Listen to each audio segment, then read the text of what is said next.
Europe 1. Le journal de 6 heures sur Europe 1. Roman Oquet. Bonjour Roman. Bonjour à tous. À Marseille, le décompte macabre se poursuit. Un 6e corps retrouvé hier soir sous les gravats.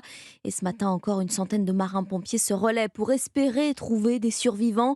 Un travail titanesque, même si 48 heures après l'effondrement des immeubles, les chances restent minces. Bonjour Stéphane Burgat. Bonjour à tous. Stéphane, vous êtes le correspondant d'Europe 1 à Marseille. Les secours cherchent encore 2 personnes a priori sous les décombres. Oui, ils veulent conserver vraiment l'espoir, hein, malgré tout, ces pompiers. C'est notre mission, nous sommes là pour ça avant tout. Voilà ce qu'ils nous répètent depuis dimanche, une progression méthodique, hein, vraiment au milieu des décombres. Un grutier retire les gros morceaux, les sauveteurs, hein, arrivent ensuite derrière et avec des chiens, avec des sondes, ils retirent le reste des gravats à la main, cette fois pour préserver au maximum les chances des potentiels survivants en dessous.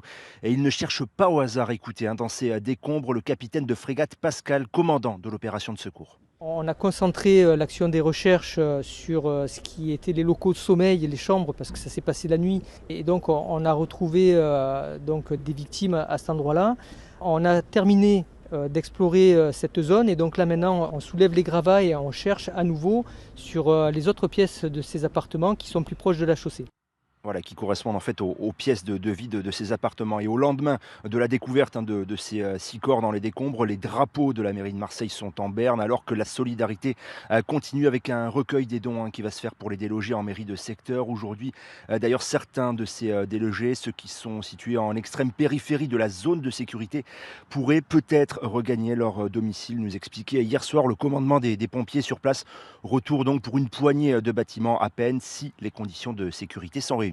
Merci Stéphane Burgat en direct de Marseille pour Europe 1. Je rappelle que près de 200 personnes ont été évacuées suite à l'effondrement de ces immeubles.